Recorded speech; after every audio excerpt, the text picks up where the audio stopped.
Peter Dutton's found his groove, announcing these 7 nuclear power He's stations. opposing, Joel. He's opposing. He's doing what he should have done right from the get-go. Be in opposition and oppose. Yeah, and you know what? Maybe we'll get into this later with the UK, but maybe what's going on here is he's actually found his spine as a result, and he's like, crap, I have to do this, otherwise, we're going to face a one nation or something wipeout. And this is particularly what he said. If you had to guess what this is, what would you think? A futuristic arena or a new stadium? Well, this is actually a concept for a nuclear power plant that will offer clean and affordable energy, but not here in Australia under Labor's plans. Out of the world's 20 largest economies, Australia is the only one not using nuclear energy or moving towards it. The future is here, and for far too long Australia has been stuck in the past on nuclear energy. This topic will affect generations to come. You get the point. So the point is where these are actually going around the country. Here's a map of it. We've got Callide and Tarong in Queensland. We've got Liddell Power Station, Mount Piper in New South Wales. A lot of these are former power stations, by the way, guys. Loy Yang in Victoria, Port Augusta, which is just a small modular reactor, and in South Australia. And then in Perth, we've got Collie, which is another one. And as you saw in that particular video, yeah, it looks very modern. A lot of people, they think with nuclear power stations that it's some kind of Homer Simpson thing. It's just steam. It's actually just steam. With the big funnels coming out everywhere, it's not necessarily like that. And speaking to just the detail on all this, Labor, when they released this new plan, they made the point that they attacked Labor. Peter Dutton, he said, Labor's approach requires 58 million solar panels and 3,500 new industrial wind turbines and up to 28,000 kilometres of new transmission lines across the country. Energy experts have warned that Labor's rollout could be between $1.2 and $1.5 trillion. That's more than our debt right now. And then what happens in 15 years when you've got to replace all those solar panels and they become landfill? Where does that go?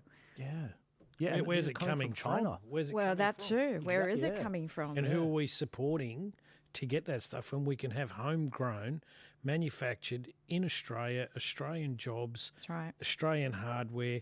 And this is what we've missed over the last, I think, since the Howard era, where a lot of manufacturing was sent offshore, and we're actually paying the price for that now. We've got slave labour that we're supporting. We've got the Uyghurs manufacturing solar panels. We've got children's slave labour in cobalt mining in the Congo. I mean, why are we doing that when we've got uranium stores in Australia and thorium? It's a stark contrast when you look at the level of hypocrisy of let's save the environment, let's do this to save the children and this, but there's all these different elements that people have singularly put into one little basket, but they fail to realise nuclear is certainly one of the most viable options.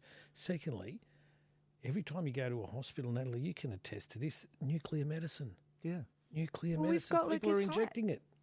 Yeah, exactly. Radiotherapy, all sorts of things. 100%. And, Malcolm Turnbull, he didn't mince words on this particular topic. He said the coalition's nuclear power plan offers the worst of all energy worlds, higher emissions and higher electricity costs. Now, Chris, you responded to that. I couldn't help it. How's Snowy 2.0 going? I couldn't help it. I couldn't help but clapping back at Turnbull and his dream, as well-intentioned as it may have been for Snowy 2.0, which has gone off the rails from 1.5, 2 billion. We're now approaching 12 billion. I put the estimates there now. The tunnel boring machines are stuck. We're 5-7 years over. We are well overdue and beyond that. The same may happen with nuclear. It might happen. But the roadmap and reward for nuclear is so much more than what's Snowy 2.0, which does not generate energy. Maybe it's great costed, great, fantastic, brilliant, all the estimates there. But we've gone from 2 to 12. So I don't know how that original business case is in any way costing in a 6-fold increase in costs and still adding up. So I had to say something back. Well, the rubber hits the road, doesn't it, when you come and look at what does each generate and for what cost and for how long. That's where the rubber hits the road. And look, don't get me wrong, I think, renewable energy, there's a future for it, photovoltaics and that, but it is certainly not there, and nuclear right now surpasses it. It absolutely surpasses it. Yeah. Energy efficiency. I mean, it is the most energy efficient energy. Yeah. Why would you not look at it? Certainly, it's one of. When you've got solar panels, sun doesn't shine, you don't have energy. If you have too much sunshine, where does it go? Because our grid can't even handle, if you have way too many sunny days, it can't handle the backlash of the energy. Is that correct, or am I making that up? I mean, our electricity. Storage. Yeah. How do you store it? Exactly. Where do you store it? Oh, well, they're actually, isn't it funny? I did see a story the other day where those people who do have solar panels apparently are being charged extra for energy storage. So all those savings that they thought they were going to have, they're being charged for. So there's a guy, I can't remember where, he was giving his electricity away. He was going to his neighbours saying, would you like free electricity? Let me charge your electric vehicle. The regulator is introducing new regulations that you will be billed for feed-in solar as of next year. So if you're feeding in, they'll bill you. So you either need to isolate yourself and cut it off, or get yourself a battery, which is yet another investment, 10, 20, 50. $9,000 or something, yeah. And maybe that's great. Maybe that's fantastic. But we've kept moving the goalposts on this energy journey. Oh, we're going to shut down coal. Okay, yeah, maybe we shut down brown coal because it's not there. Fine. We get solar panels. Okay, we've got solar panels, but now you need to go beyond solar panels. And this is where the voter, I think, looks at that and goes, "You really? This is on wheels now. Now we need batteries. What's next? What comes after batteries? Community batteries. Where is this going?" Yeah. And that's where the doubts come in, and we turn to baseload. We've spent a considerable amount of time talking about nuclear and climate agenda. This is shaping up to becoming the topic for the election, basically. And it's really interesting because we haven't really had this since for some time. And it's going to be crazy as we get closer and closer to an election, which is starting to look more like next year. It sounds like Albo's going to run the clock down to May next year. Yeah, I mean, Peter Dutton, I like you. I like the fact that you put the flag in the stone now. You've actually, in the ground, you've drawn the line. You've said, I'm running on this. I'm pro-nuclear. All of Europe's pro-nuclear. Even Macron and the Greens Party in Europe, they're all for nuclear. The idea that this is my stand I'm taking right now. So kudos to you. The problem he has is obviously there's the wets within his party. There's the people in the minor parties as well that are trying to cut him down, whether it's the Teals or the Greens. I trust him to get this done, but with a Pauline Hanson-controlled Senate. I trust this to be done. And so I genuinely like Peter. I want him to do well, but I don't trust his party, the people in there. But they'll be forced to do this if Pauline Hanson and her senators, like Senator Roberts. Senator Malcolm Roberts gets elected again later this year or next year. And so, yeah. As long as he doesn't backtrack, because as we saw last week, he went from Paris Accord, I want to pull out of Paris Accord, and to back to 2030. Yeah. So he's got to stop backtracking and trying to appease too many people. He's just got to decide and follow, and that's it. Be a decisive leader. That's the first time I've seen that, and I think, great, congratulations. Well, kudos to him, I would have thought, because what Australia has missed over the last, say, 4 or 5 years is an opposition. And I don't care which side you're talking. We've had the minor independents, I guess, and they're really starting to track in a positive direction, such as One Nation. I think Malcolm's doing some great work, and you've got some people within the Libs, Senator Rennick and Antic and these guys, they're doing some great work. You've got Babbitt doing some great work as well. But it's that opposition, that key opposition. And we've seen that in the yes and no vote, didn't we? You know? And we've seen two decisive camps. And Australia has been longing for that because we haven't had that.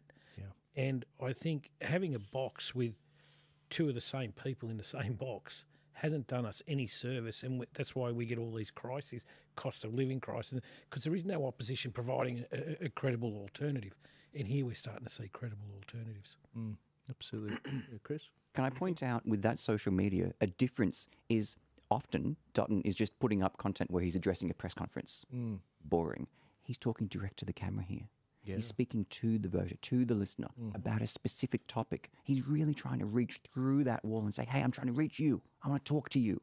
And that's pretty unusual with most of them because it's always this boring, I'm talking to the people who matter, the press. Yeah, and you can watch from the sideline if you'd like to. No, he's saying, I need you. I need you on board with this because your energy bills are going from $200, $300 a month. This is now a significant $5,000 a year. These aren't trivial numbers anymore. These are people who on less than $100,000 a year, which is, used to actually a lot of money. On less than that, this is hurting them. People in this winter are turning off not just their air cons, their hot waters, their electric blankets. They're going to bed with hot water bottles and being thankful for what they can. This is really hurting people. Especially the elderly. Yes. Like when you're looking at the pensioners, and he's providing a lifeline. Granted, it's going to take quite a few years to get there, but you're right. What an observant thing you just said. He was looking at the camera, and it does make a big difference when he's talking to the voter, because, like Tony said, we have had no opposition for a very long time. No Conservative opposition. Absolutely. And if I could just add to both of what you've just said, there is the media component. The media has dropped off in the last 3 to 5 years, but now we're starting to see them do what they're supposed to do, okay? Because unless you're questioning power, which is your political base, everything else is public relations. And that's all we've had for the last 5 years. They've been cheerleaders. And I admire it when I see a journalist with courage. I really do. I admire it. And that's where the independent social media people have really taken traction, because that has been the only courage and source of journalistic courage we've seen. We had the old John Pilgers, the late John Pilger, people like him.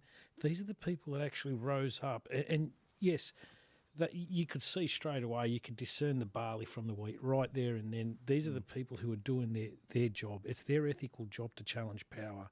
And I think you've both touched on some great points there. Yeah, absolutely. The secret to success, and my free advice to Peter Dutton and anyone running in right-wing politics in the West, is authenticity. Yep. And you know what's funny? No one has quite worked out why that's the recipe. It's because of technology. Big tech and the ability to actually access other people's thoughts around the world, it's completely cut the curtain, per se, on the way our politics works. And now the only way through it in politics is authenticity and media. And so that's why Nigel Farage and Donald Trump are getting cut through. They're their authentic, unapologetic self. So the more Peter Dutton does this, and he's welcome to, okay, we'd never do this because he's surrounded by the same advisors that ScoMo had, I'd presume.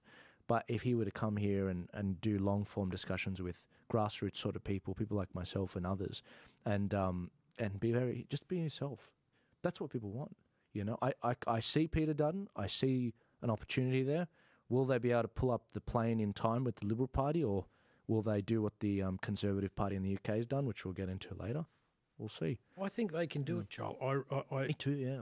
I think they can do it, and the way they do it is, like what you're saying, is have that authenticity, tap into your political base, show them there's a real alternative, not just a perceptual alternative, but show them there's a real alternative here for you to take. And if you do take it, then not only is your cost of living going to decrease, but everything around that starts to transition into better wages, your employment sector is increasing, and people now have jobs. We're becoming a welfare state where people are suckling on the teat of government, and this is where they hold people to account. You see it all the time. Oh, well, we'll just take their funding away. Well, if you take their funding away, this is what people want. He who pays the piper calls the tune. That's right. Absolutely. The only problem I see Dutton having is the left factions and how strong they are, how much pushback he's going to have. If he can withstand those, he's got a chance. He's got a chance to get the Liberal Party across the line in the next election. Absolutely. Look, moving on, we've got a situation